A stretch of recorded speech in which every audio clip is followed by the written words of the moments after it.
আমি রাজনীতি করব, আমার টাইম আছে। তাছাড়া আমি একটা দল গঠন করতে চাই, সেই দলের নাম হলো বাংলাদেশ জাতীয়তাবাদী আওয়ামী জামাত ইসলাম। ঠিক আছে না? বাংলাদেশ জাতীয়তাবাদী আওয়ামী জামাত ইসলাম। এই দলের প্রেসিডেন্ট হবো, মহাসচিব সব একাই আমি। আমার মারুফ ভাই যদি, ইমরান হোসেন ভাই যদি আমার সাথে যোগ দেয় অসুবিধা নেই। এই জাতীয় বক্তা দুই একটা নেওয়া যায়, মানে সব ঘরে থাকুক, আমরা হেদায়েতের জন্য কাজ করি, কেউ আমাদের শত্রু নয়, বলেন ঠিক না বেটি? বেইলি রোডে আগুনে পুড়ে যারা মারা গিয়েছে গতকাল, অনেকগুলো মানুষ এসেছিলেন, মানুষ বলতে নেতারা এসেছিলেন দোয়া চাওয়ার জন্য। উপজেলা চেয়ারম্যান পদে দাঁড়াবে, ভাইস চেয়ারম্যান পদে দাঁড়াবে, মানে 3 জন 4 জন করে। আমি বললাম কার তুই কার দোয়া করবো?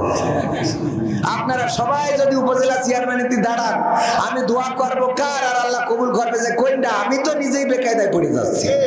তা বললাম মাহফিলি যে যত বেশি টাকা দেবে আল্লাহ যেন তার পক্ষে যায়, এই ছাড়া তো আর বলার কিছু নেই। কারণ কই দোয়া করি তোমার, আর আমাদের দোয়ার দৌড় যে কত দূর সেটা আমরাও বুঝি নাকি।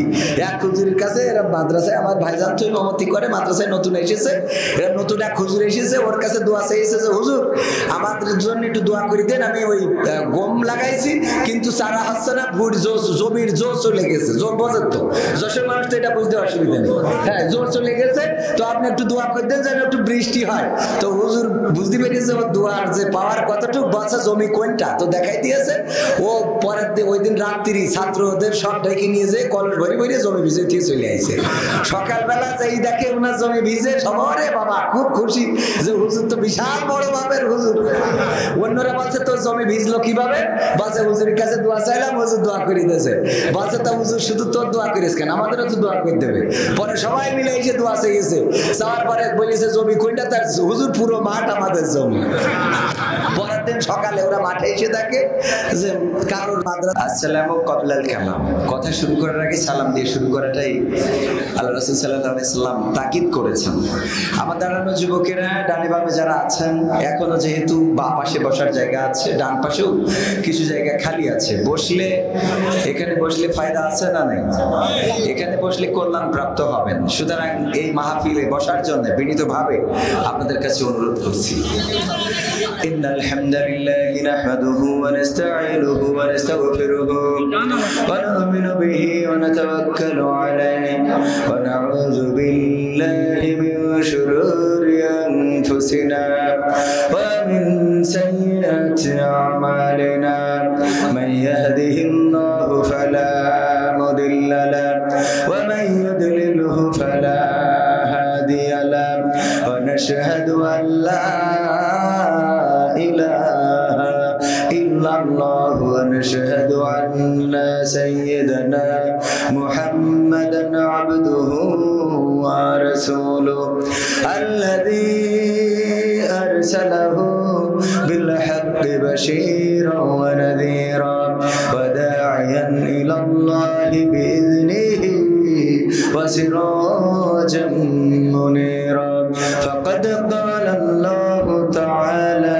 ফি কালামিহিল মাজিদ ওয়াল ফুরকানিহিল হামিদ। সবাই পড়েন আউযু বিল্লাহি মিনাশ শাইতানির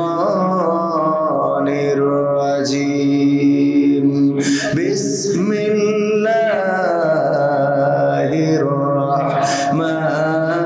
রাহমানির রাহিম কাইফা তাকফুরুনা বিল্লাহি ওয়া কুনতুম আমওয়াতান فأحياكم ثم يميتكم ثم يحييكم ثم إليه ترجعون وقال الله تعالى في شأن حبيبه إن الله وملائكته يصلون على النبي يا أيها الذين آمنوا صلوا عليه وسلموا تسليما اللهم صل على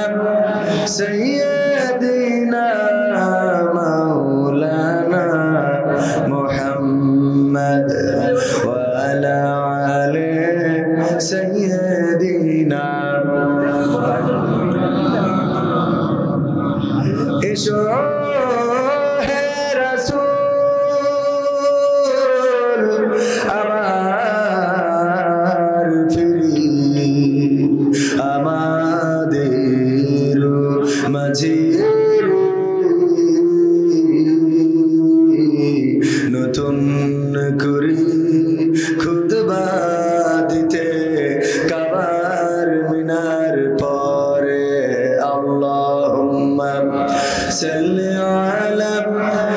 سيدنا مولانا محمد وعلى آل سيدنا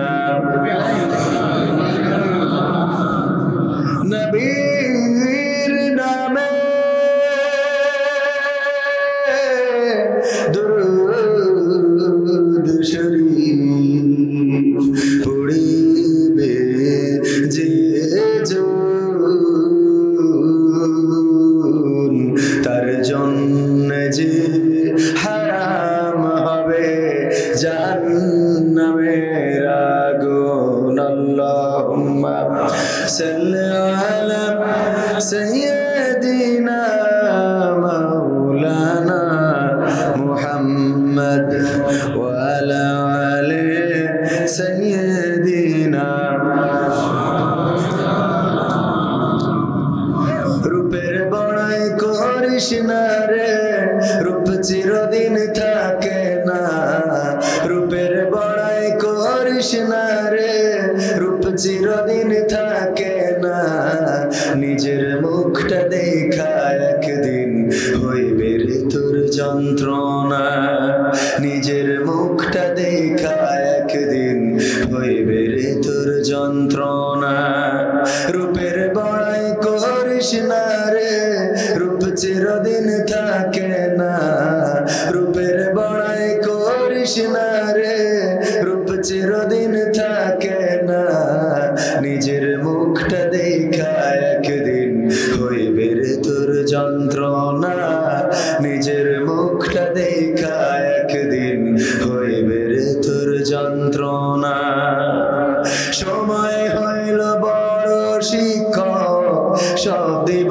শিখাইয়া সুখের জীবন থাকবে না রে দেখবে না কেউ চাইয়া সময় হইল বড় শিক্ষক সব দিব শিখাইয়া সুখের জীবন থাকবে না রে দেখবে না কেউ চাইয়া মরার আগে মরবি রে তুই জ্বালা সইতে পারবি না মরার আগে মরবি রে তুই জ্বালা সইতে পারবি না নিজের মুখটা দেখা একদিন হইবে রে তোর যন্ত্রণা নিজের মুখটা দেখা একদিন হইবে রে তোর যন্ত্রণা রূপের বড়াই করিস না রে রূপ চিরদিন থাকে না রূপের বড়াই করিস না রে রূপ চিরদিন থাকে না নিজের মুখটা দেখা একদিন হইবে রে তোর যন্ত্রণা নিজের মুখটা দেখা একদিন হইবে রে তোর যন্ত্রণা কিসের এত বড়াই তোমার মাটির দেহ লইয়া ময়রা দেখো পোকামাকড় শেষ করব সব খাইয়া কিসের এত বড়াই তোমার মাটির দেহ লইয়া ময়রা দেখো পোকামাকড় শেষ করব সব খাইয়া অহংকার আর কইরো না ভাই এই দুনিয়া ছাড়তে হবে অহংকার আর কইরো না এই দুনিয়া ছাড়তে হবে অহংকার আর কইরো না নিজের মুখটা দেখা একদিন হইবে রে তোর যন্ত্রণা নিজের মুখটা দেখা একদিন হইবে রে তোর যন্ত্রণা রূপের বড়াই করিস না রে রূপ চিরদিন থাকে না রূপের বড়াই করিস না রে রূপ চিরদিন থাকে না নিজের মুখটা দেখা একদিন হইবে রে তোর যন্ত্রণা নিজের মুখটা দেখা একদিন হইবে রে তোর যন্ত্রণা নিজের মুখটা দেখা একদিন হইবে রে তোর যন্ত্রণা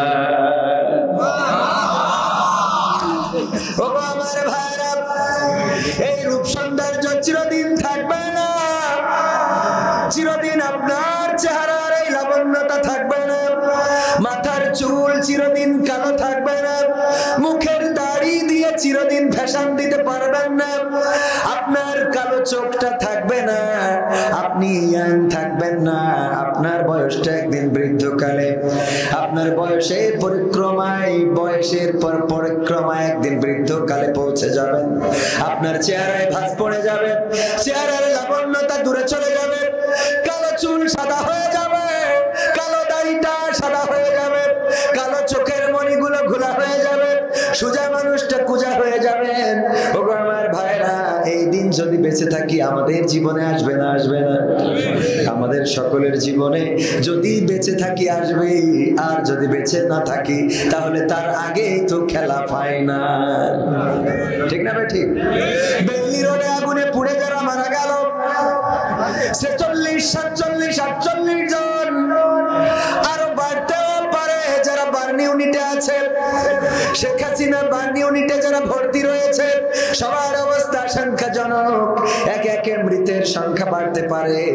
যারা ওই দিন সন্ধ্যাবেলা আনন্দ করার জন্য গিয়েছিল, কেউ বা জন্মদিন পালন করার জন্য গিয়েছিল, বার্থডে পালন করতে গিয়েছিল, আবার যাদের টাকা আছে এখন আর রান্না করে খায় না, ওরা সন্ধ্যার পরে বেড়াতে যায় যে কোথায় যেয়ে খাওয়া যায়, কারণ এত টাকা রাখবে কোথায়?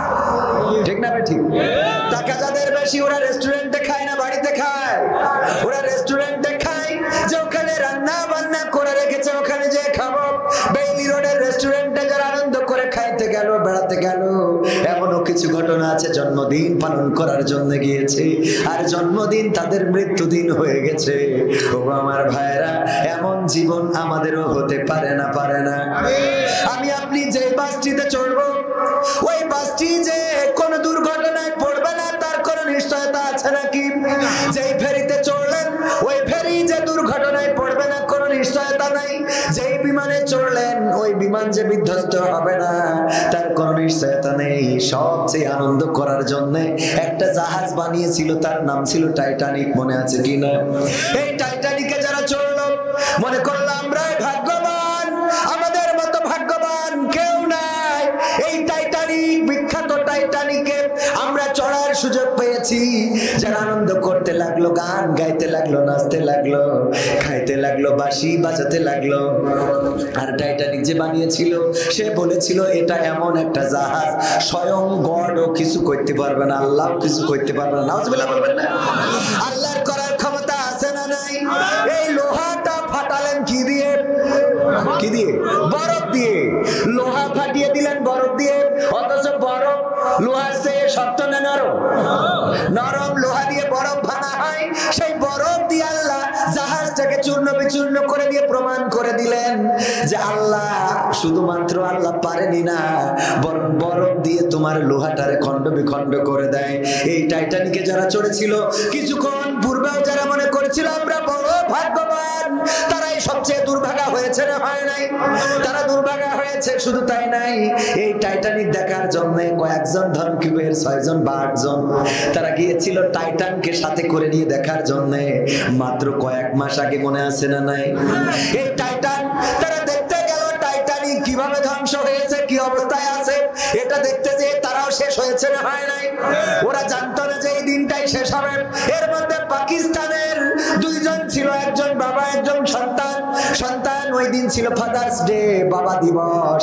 সন্তান চিন্তা করলো বাবা দিবসে বাবাকে কষ্ট দেব না, বাবা যেহেতু চেয়েছে যাব, কিন্তু তার ইচ্ছাটা ছিল না। সেও গেল বাবার সাথে।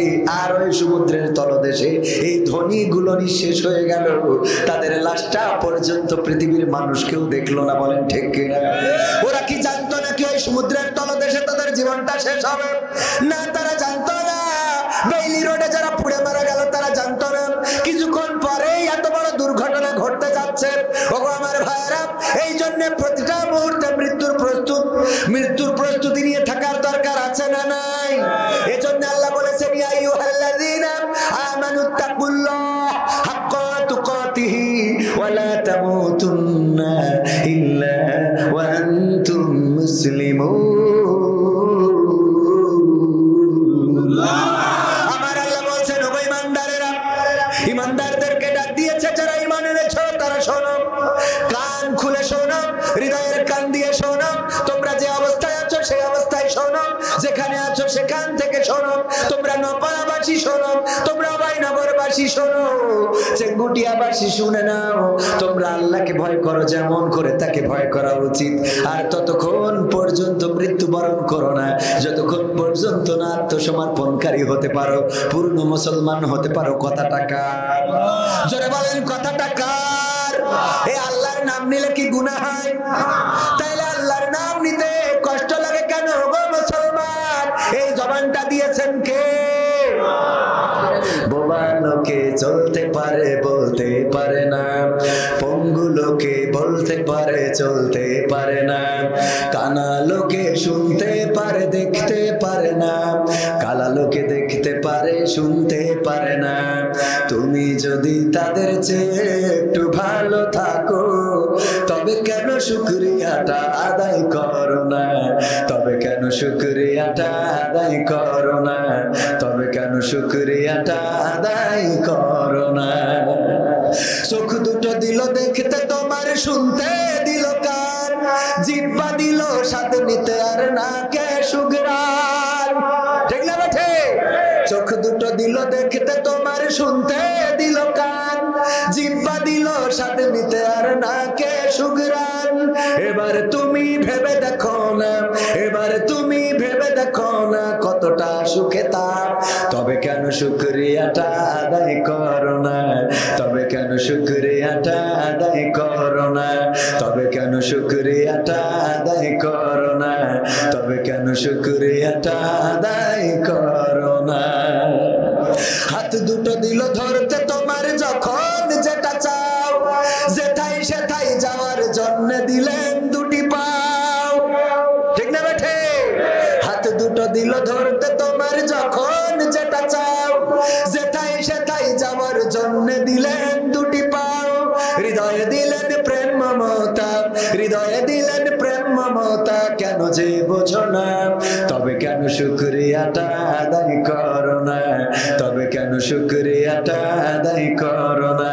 তবে কেন শুকরিয়াটা আদায় করো না? তবে কেন শুকরিয়াটা আদায় করো না?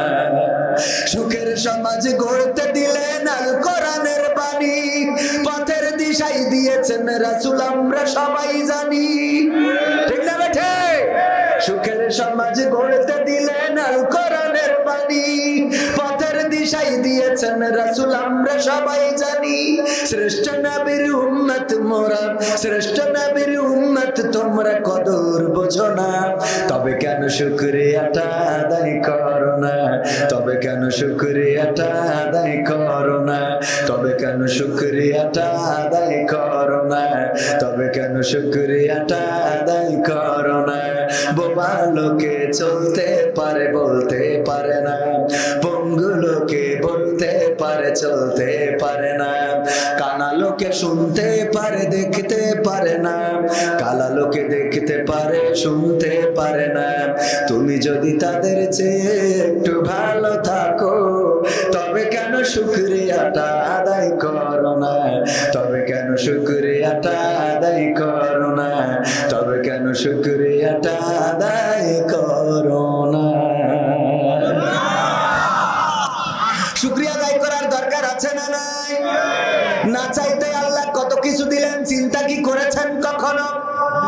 দুটি হাত দিলেন, পা দিলেন, চোখ দিলেন, কান দিলেন, কথা বলার শক্তি দিলেন। এত কিছু আমরা কি আল্লাহর কাছে চেয়েছিলাম? আল্লাহর কাছে চাই নাই, এমনিতেই দিয়েছে। ওগো আমার ভাইরা, যদি দুইটা চোখ না দিতেন তাইলে আপনার অভয়নগরে বাজারের উপরে দাঁড়ায় চোখ বুঝে খালি আল্লাহ আল্লাহ আল্লাহ কি আল্লাহ আল্লাহ আল্লাহ আল্লাহ এই করা লাগতো না? লাগতো না?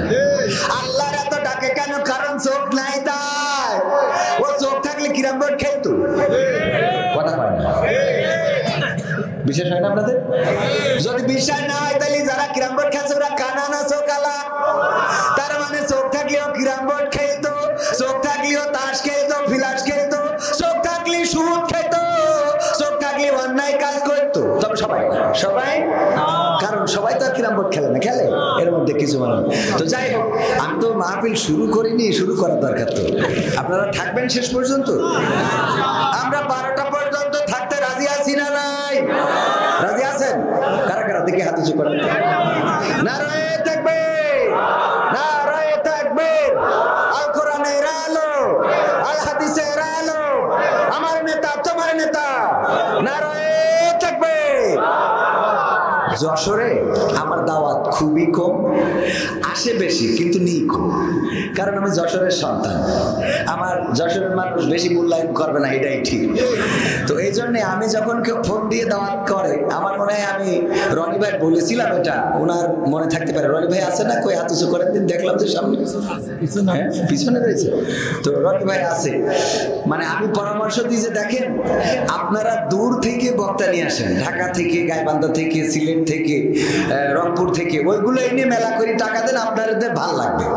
যে দূরের হুজুর নিয়ে এলাম, টাকা মেলা দিলাম। কিন্তু আমি যশোরের মানুষ, যখন জামানে আমার একটু হাতিয়া দিতে গেলে আপনাদের তো একেবারে মানে মাজার কাটিতে ব্যথা হয়ে যায়। তো যশোরের মানুষের এত দেবো কেন?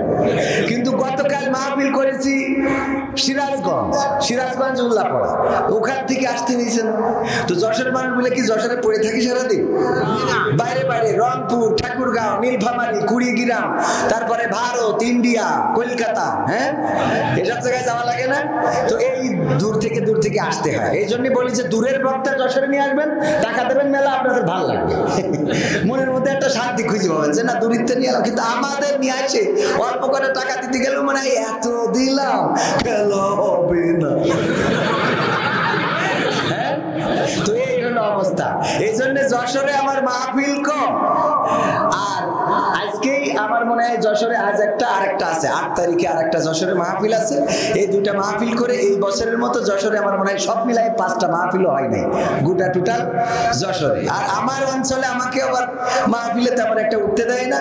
আমার জিগরগাছা উপজেলায় আল্লাহ কি করে জানি না, আমি উঠলি আমার ব্যানারে যদি নামটাও লেখা থাকে তাও ব্যানার পাল্টানো লাগে। ও ব্যানার থাকলে আবার আমাদের আল্লাহর ওলিরা এসে স্টেজে ওঠে না। ওদের কথা হলো ওই নাম থাকলে উঠবে না। আমি কই যে আমি ভাই রাজনীতির ধারের কাছেও নেই, আপনারা করেন কেন? আমি রাজনীতি করবো, আমার টাইম আছে। তাছাড়া আমি একটা দল গঠন করতে চাই, সেই দলের নাম হলো বাংলাদেশ জাতীয়তাবাদী আওয়ামী জামাত ইসলাম। ঠিক আছে না? বাংলাদেশ জাতীয়তাবাদী আওয়ামী জামাত ইসলাম। এই দলের প্রেসিডেন্ট হবো, মহাসচিব সব একাই আমি। আমার মারুফ ভাই যদি, ইমরান হোসেন ভাই যদি আমার সাথে যোগ দেয়, অসুবিধা নেই। এই জাতীয় বক্তা দুই একটা নিয়ে যায়, মানে সব ঘরে থাকুক। আমরা হেদায়েতের জন্য কাজ করি, কেউ আমাদের শত্রু নয়, বলেন ঠিক না বেটি? বেইলি রোডে আগুনে পুড়ে যারা মারা গিয়েছে গতকাল, অনেকগুলো মানুষ এসেছিলেন, মানুষ বলতে নেতারা এসেছিলেন দোয়া চাওয়ার জন্য। উপজেলা চেয়ারম্যান পদে দাঁড়াবে, ভাইস চেয়ারম্যান পদে দাঁড়াবে, মানে 3জন 4জন করে। আমি বললাম কার থুয়ে কার দোয়া করবো? আপনারা সবাই যদি উপজেলা চেয়ারম্যানেতে দাঁড়ান, আমি দোয়া করবো কার? আর আল্লাহ কবুল করবে যে কোনটা? আমি তো নিজেই বেকায়দায় পড়ে যাচ্ছি। তা বললাম মাহফিলি যে যত বেশি টাকা দেবে আল্লাহ যেন তার পক্ষে যায়, এছাড়া তো আর বলার কিছু নেই। কারণ কই দোয়া করি দেবেন, আর আমাদের দোয়ার দৌড় যে কত দূর সেটা আমরাও বুঝি নাকি। এক হুজুরের কাছে, এরা মাদ্রাসায় আমার ভাইজান তো ইমামতি করে, মাদ্রাসায় নতুন এসেছে, এরা নতুন এক হুজুর এসেছে, ওর কাছে দোয়া চেয়েছে যে হুজুর আমাদের জন্য একটু দোয়া করে দেন। আমি ওই গম লাগাইছি কিন্তু চারা হচ্ছে না, জমির জোর চলে গেছে। জোর বোঝেন তো, যশোর মানুষ তো এটা বুঝতে অসুবিধা নেই। হ্যাঁ, জোর চলে গেছে, তো আপনি একটু দোয়া করে দেন যেন একটু বৃষ্টি হয়। তো হুজুর বুঝতে পেরেছে ওর দোয়ার যে পাওয়ার কতটুকু, বাচ্চা জমি কোনটা তো দেখাই দিয়েছে। ও পরের দিন, ওই দিন রাত্রি ছাত্রদের সব ডেকে নিয়ে যেয়ে কলস ভরি ভরি জমি ভিজে দিয়ে চলে আসছে। সকালবেলা যেই দেখে ওনার জমি ভিজে, সবারে বাবা খুব খুশি যে হুজুর তো বিশাল বড় বাপের হুজুর। অন্যরা বলছে তোর জমি ভিজলো কিভাবে? বলছে হুজুরের কাছে দোয়া চাইলাম, হুজুর দোয়া করে দিয়েছে। বলছে তা হুজুর শুধু তোর দোয়া করিস কেন, আমাদেরও তো দোয়া করে দেবে। পরে সবাই মিলে এসে দোয়া চেয়েছে। চাওয়ার পরে বলেছে জমি কোনটা? তার হুজুর পুরো মাঠ আমাদের জমি। পরের দিন সকালে ওরা মাঠে এসে দেখে যে কারোর মাদ্রাসায় যে হুজুরি ধরবে, এসে দেখে মাদ্রাসায় হুজুরও নেই, ছাত্ররা নেই। গড়ে সব ওই রাতে চলে গেছে যে আল্লাহ এইভাবে যদি আমার দোয়া করতে হয় তো সারা জীবন দোয়ার পরে থাকা লাগবে। ঠিক না বেটি? তো যাই হোক, দোয়া কবুল করার মালিক কে? আল্লাহ রাব্বুল আলামিন। আমার দোয়া কবুল করবেন এটা ঠিক নয়, তবে ফিরিয়েও দেবেন তাও না। আবার এখানে অনেকেই আছেন গণ্যমান্য ব্যক্তি, অনেক আলেম ওলামা, পরহেজগার, তাহাজ্জুদ গুজারি, যার হাত দুখান আল্লাহর কাছে অনেক পছন্দের। বলেন আলহামদুলিল্লাহ, সুবহানাল্লাহ। এরকম মানুষ আছে না নাই? এরকম অনেক মানুষ আছে, তাদের দোয়ার, তাদের হাতের বরকতে আমাদের দোয়াটা কবুল হয়ে যায়। বলেন সুবহানাল্লাহ। আল্লাহ এই জাতীয় অনেক বান্দা এখানে আছেন যার জুতা জোড়াটা আমি সোজা করে দেওয়ার যোগ্যতা এখনো রাখি না। আমার সেই এলেম এখনো হয় নাই, সেই আমলের ধারের কাছেও আমি এখনো যাই নাই। এমন অনেকেই এখানে আছেন যাদের সামনে কথা বলাটা আমি অনেক সময় বেয়াদবি মনে করি। আর তারপরে গত বছর পর্যন্ত দাওয়াত নিতাম দ্বিতীয় বক্তা, বলতাম যে ভাই দ্বিতীয় বক্তা করেন, প্রধান বক্তা করেন না। কিন্তু এই বছর প্রধান বক্তা দাওয়াত দিতে হচ্ছে শুধুমাত্র আমার এই যুবকদের জন্য। এই যুবকরা এরা তো সবাই যে নেটওয়ার্কের বাইরে থাকা ছেলেপিলে, ওদের নেটওয়ার্কের মধ্যে নিয়ে আসি, এবার যেই আমি নেমে যাই সেই নেটওয়ার্কের বাইরে চলে যায়। চলে গেলে প্রধান বক্তা একটু মন খারাপ করে, কারণ এখনকার যুবকরা কি, আজকালকের ছেলেরা বই নিয়ে আর বসে না, ও বাবা গুগলে সার্চ করিয়া পড়ে। ওরে কালের মেয়েরা কোরআন হাদিস ধরে না, আমার অভয়নগর না পড়ার মা বোনেরা কোরআন হাদিস পড়ে না। ওয়াল্লাহ গদখালি টিকটকে ভিডিও ওরা করে, করে না করে না? আজকালকের ছেলেরা বই নিয়ে আর বসে না, গুগলে সার্চ করিয়া পড়ে। আগের সময় প্রেম করিলে আমার চাচা বলতো পাইছো কি, এখন বলে সব করিয়া বাবু তুমি খাইছো কি? বলে না, বলে না? বুড়ো ধাড়ি হয়ে গেছে, বলে বাবু তুমি খাইছো না? ও খায়নি, ও দুধ খাবে, ফিডার খাবে। হ্যাঁ, এই বলে না, বলে না? খাটাস এইগুলো করি আমার ছেলেগুলো সব নষ্ট বানাচ্ছে। এরা আগে কত সুন্দর ভদ্র কাটিং দিত, চুল বলি করতো। ও বলে যে ওই নিচ্ছন কি ছাড় দিয়েছো, তুমি এই ছাড় দিতে পারো না? ও যাইতে সেলুনিতে সে কুত্তা ছাড় দিয়ে আসে। ঠিক না বেঠে? এটা না ইমানসি করায়। এই যে বাদখালি না নিয়ে গেলে ও প্রেম রাখবে না, কাটা কাটি। ওরে বাবা, এই সত্য বলছি না মিথ্যা বলছি? এই নষ্ট বানানোর পিছনে ওদের হাত